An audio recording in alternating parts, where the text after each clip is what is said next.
At the engagement brunch, my place card said +1, while everyone else had names. My aunt smiled and said, "We just were not sure you would actually come. You always flake." I just nodded, pulled out my tablet, logged into the family's bakery LLC, and reversed my $49,500 loan authorization. By 6:17 p.m., the cake was gone. The staff whispered, "Payment pulled."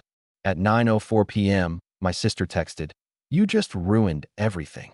I smiled and said, "At my sister's engagement brunch, everyone had a personalized place card. Elegant calligraphy, little golden flourishes.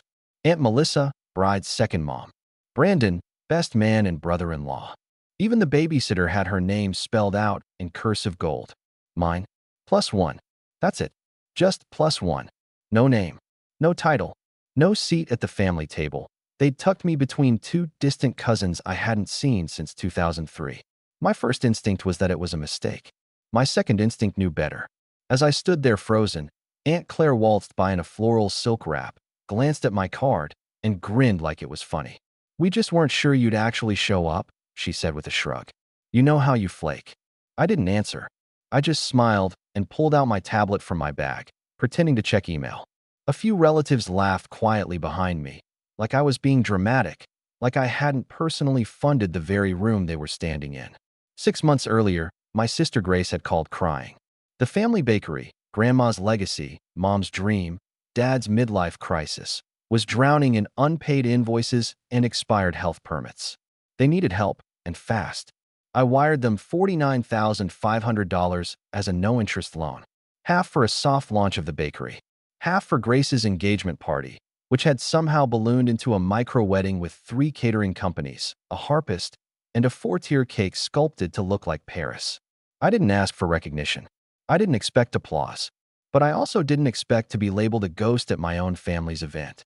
I glanced at my sister, who was beaming in the center of it all. She didn't even glance in my direction. So, I tapped into the account, the family bakery's shared LLC, where I still held majority signatory control. I reversed the loan authorization. Quietly, elegantly, like a ghost. By 6:17 p.m., the caterers whispered behind the bar, "There's a hold on the venue payment." By 6:19, the harpist packed up. By 6:22, someone wheeled the cake back into the kitchen. By 9:04 p.m., my sister texted, "You just ruined everything." I smiled, set my tablet down, and said softly to no one in particular, "No, I just corrected the balance." When the bakery was failing, they didn't send out a group text. They sent me. I remember the phone call like it happened 5 minutes ago. My mother was crying. Not the manipulative kind she used when she wanted me to come home for Thanksgiving, but the dry, exhausted sobs of someone who'd bet the house and was holding a losing hand. "We're behind on rent," she whispered. "They're shutting off the power. We can't lose it. It's your grandmother's bakery." She didn't have to finish. I knew what she was asking. 3 hours later, I wired $31,000. Another $6,000 followed when Grace realized she had forgotten to budget for commercial refrigeration. Then came the $12,500 request, this one labeled for the engagement brunch venue deposit, to secure the date. My only condition? I wanted everything formal: business paperwork, transparency, and access to the bakery's books.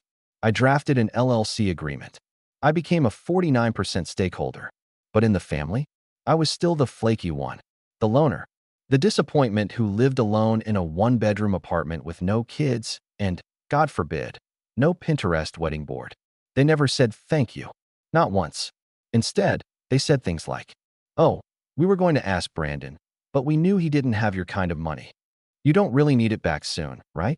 You don't even have a mortgage. You're such a helper. Always were." The word helper began to sound like fool after a while. The bakery reopened last spring with fresh paint and an influencer launch. Grace posted photos with the caption, "A family dream come true, powered by love and a little flour." I wasn't tagged. She never mentioned the loan, or the fact that I sat up for 3 nights straight sorting their finances in Excel while she was choosing flatware for her brunch. My parents didn't thank me either. Dad called me once to ask if I could check why the Shopify account froze, and then hung up before I could ask how they were doing. But I wasn't surprised. I had trained them to forget me.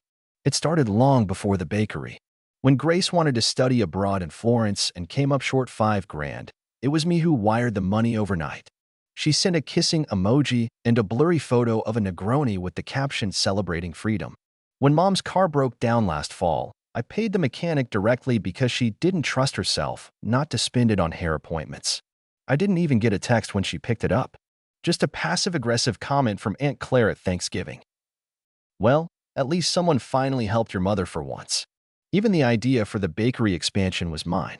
I was the one who ran the numbers, suggested online delivery, hired a local social media intern, and even paid out of pocket for the new espresso machine. I wasn't trying to control things. I just wanted to help them build something real, something lasting. They smiled. They nodded. Then they posted a story captioned, "Rebirth of our sweet family legacy, thanks to Mom's vision." But behind closed doors, Grace called me controlling. My mother said I was too intense. My dad once sighed and muttered, "He just can't let things go, can he?" No one said that when they cashed the checks. When Grace started planning her engagement brunch, I assumed foolishly that I might finally be seen as what I was, the person who kept the lights on. She came to me with a Pinterest board, a vision, and $0. "We want something elegant but fun," she said.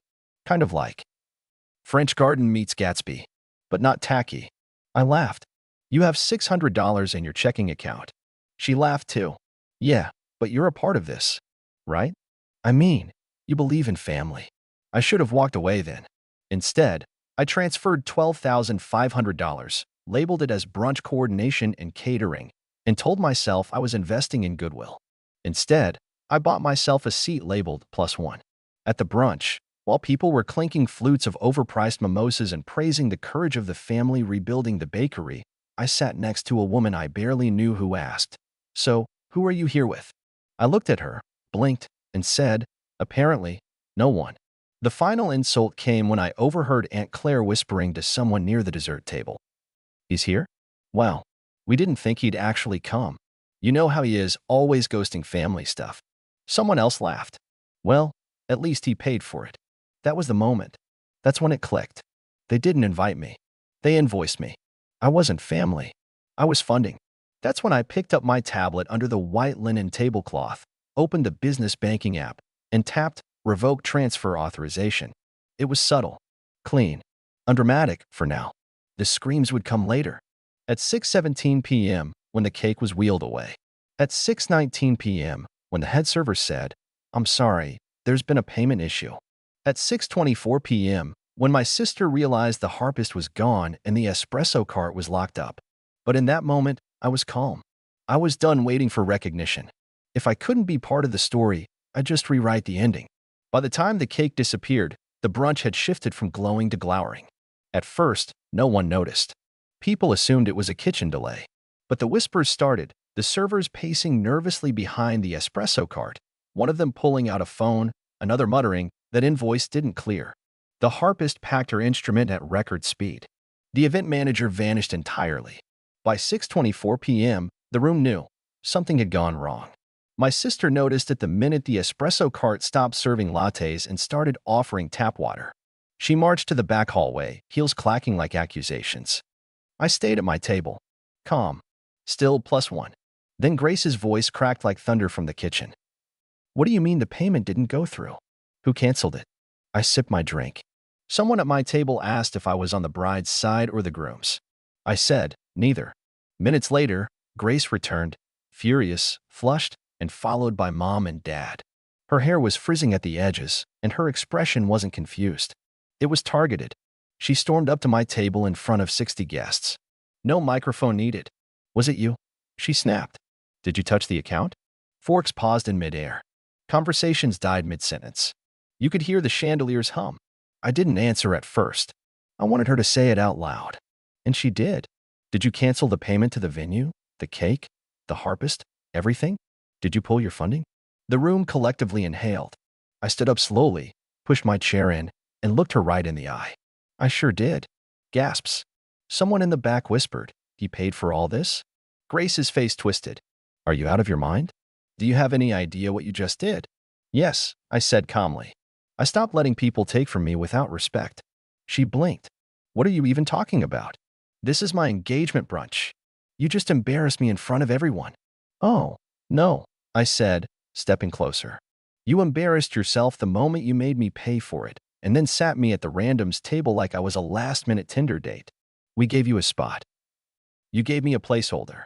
A blank. Like I didn't exist. Like I wasn't the reason this building is lit. This table is set, and your ridiculous Eiffel Tower cake even got made. Mom stepped between us. Her voice was low and saccharine. Honey, let's not do this here.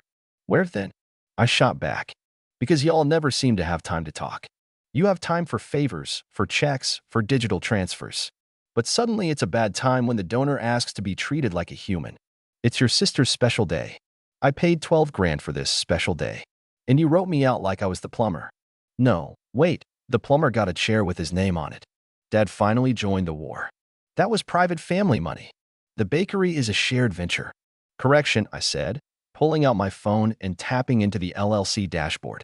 I turned the screen toward him. Filed legally. Max 49% share. That's not family money. That's me saving your pride when your credit was maxed out and Mom's name was on a delinquency list. You're being dramatic, Mom hissed. We would have paid you back. When? I said. After the next brunch? After the Instagram launch party? Or after you all bled the bakery dry and blamed the rent again? People were standing now. The brunch was fully dead. All that was left was this, years of resentment, finally pulled into daylight like mold under the sink. You don't get to dictate how we treat you, Grace snapped. You offered to help. No one forced you. I laughed. Loud. Honest. That's the thing, Grace. I didn't offer. I was chosen. I got the phone call. I got the guilt. I got that your grandmother would be ashamed if you let us lose the bakery speech. And then I got a seat marked +1 dot. She didn't answer. Couldn't. So I turned to the room. To anyone who doesn't know, hi, I'm the one who financed this entire event. The food, the venue, the string quartet that ghosted 20 minutes ago. And yes, I just pulled the plug. Because apparently, the family tree has a branch labeled bank, and Max is on it. The silence was acidic.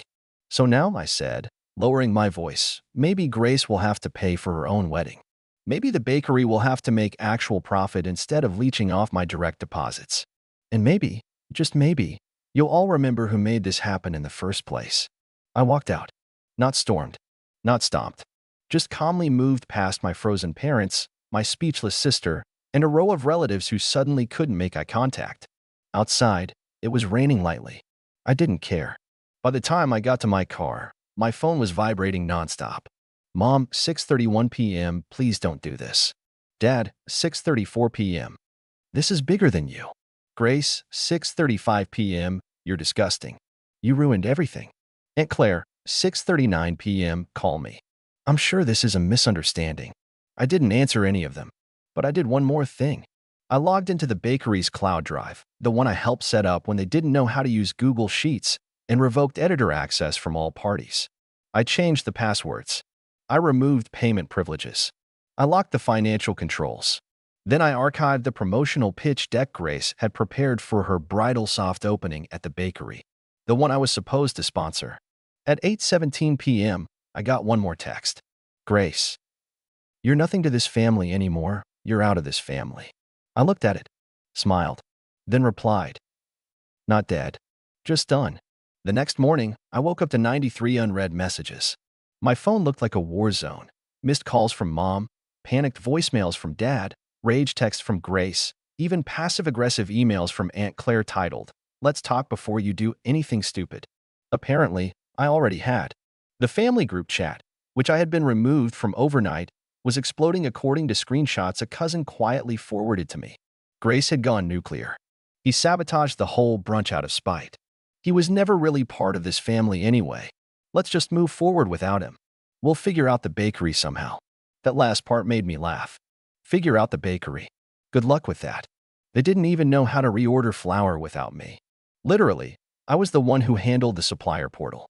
By noon, the bakery's social media accounts had gone dark. Someone had posted a single story with a caption that read, "Unexpected closure today due to a system issue. We'll be back soon." I watched the likes crawl in. I watched Grace's perfectly curated Instagram, full of bridal brunch highlights, cake glam shots, champagne smiles, go private. Then she removed half the followers. Then she deleted the entire grid. At 2:03 p.m., I received a short email from the venue. Hello. Just wanted to confirm your notice of revoked funding. The balance of $12,487 remains unpaid. We've paused all future bookings under the family bakery account until cleared. I forwarded it to my sister with no subject line and no body. Let her read it like a subpoena. By that weekend, the call shifted from angry to pleading. Dad tried first, through voicemail. We all said things we didn't mean. Come on, son. This is family. Let's just cool off and talk. Talk? They hadn't listened for years. They'd withdrawn, not conversed. Grace, meanwhile, was unraveling in real time. First, she went silent. Then she posted a vague quote about cutting out toxic people, even if they're blood. A few hours later, it was gone. Then came the chain reaction, distant cousins texting things like, I didn't know you did all that for the bakery. That's insane. Wait, you paid for the whole brunch? I'm so sorry. I thought they invited you properly. That was so wrong. Even Uncle Darren, the family's official denial engine, messaged me. You know I don't get involved in drama, but I heard what happened. And honestly, good for you. That one stunned me more than anything. But nothing prepared me for what came next. On Monday, the bakery's public Google reviews started to shift.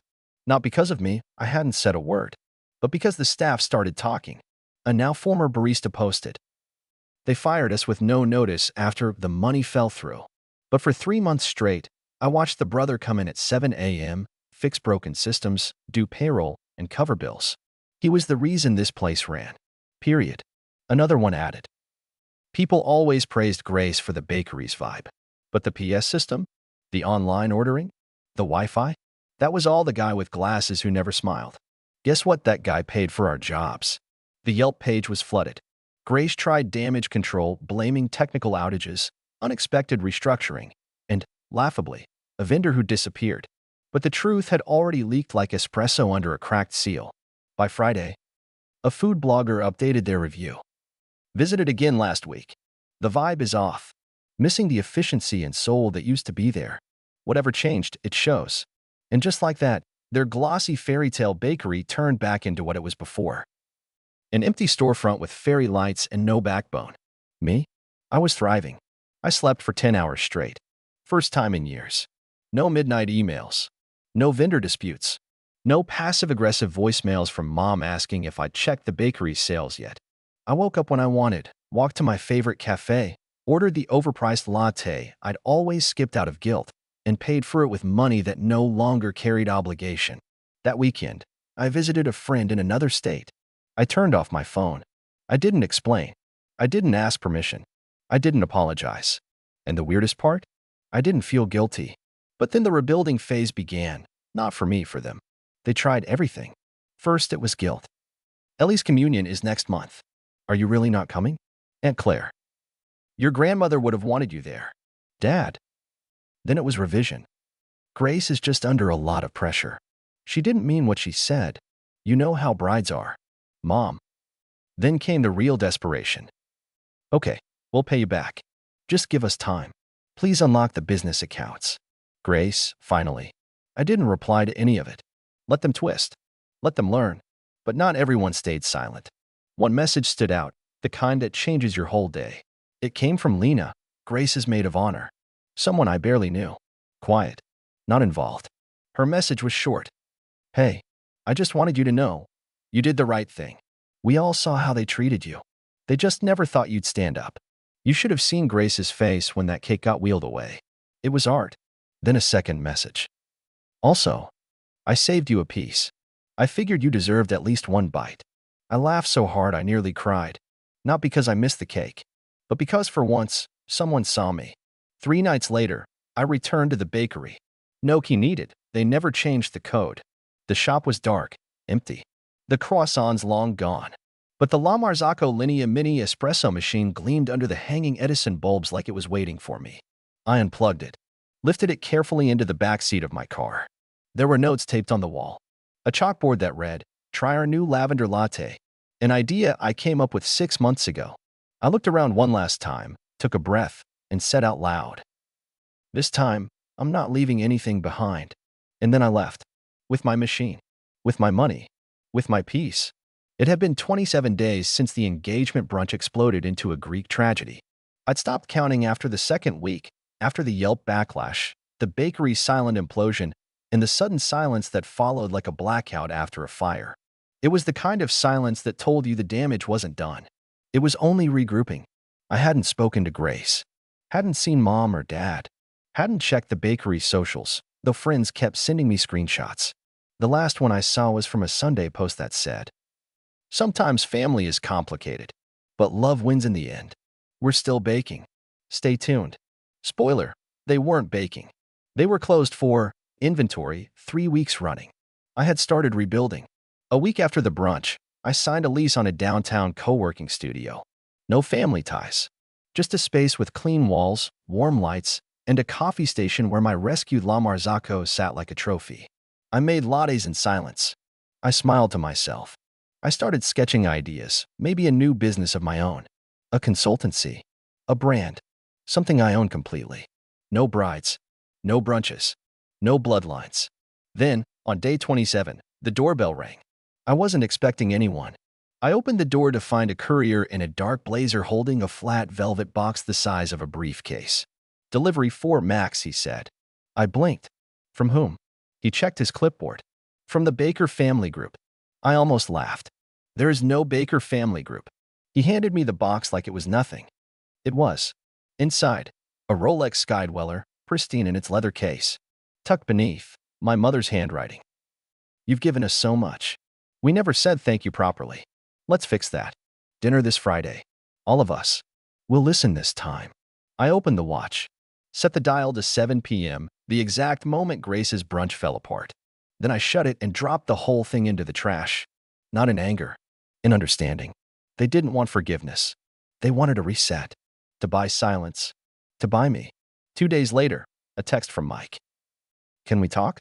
Just us. He came looking hollow. Older. Real. "I'm calling off the wedding," he said. "She erased you after everything. Blamed you for her own mess. I thought she'd apologize. Instead, she turned you into the villain." He shook his head. "The bakery's done. Landlord's pulling the lease. They're broke." "I know," I said. "Your dad offered me 10% to talk you into coming back. Did you take it?" I told him I'm moving to Denver. He looked at the espresso machine behind me. "They always said the coffee sucked before you showed up." Then he left. That night, I stood on a rooftop with a drink in my hand and no weight in my chest. For the first time, I felt still. A week later, a thick envelope arrived. No return address. My name only. Inside, a letter in my grandmother's hand. "They disappointed you again, didn't they? You never asked for anything, but you were always the one who showed up." Attached, a notarized will. I leave the deed to 88 Crescent Hill Lane to my grandson Max in full. The family house. They still think it's theirs. But now, it's mine. I lock the document away. No calls. No announcements. Some victories don't need applause. Some justice speaks without sound. And when the espresso hissed behind me, I whispered, "Time for something new." I said no. For the first time, I didn't explain, didn't soften it, didn't bend. I said a line, and this time, I kept it. The house is mine now. Not out of revenge. Not even justice. Just balance. But part of me still asks, should I take it from them? They never earned it. I never asked for it. And yet, here it is. What would you do with the house? And with a family that only wants you when they need something?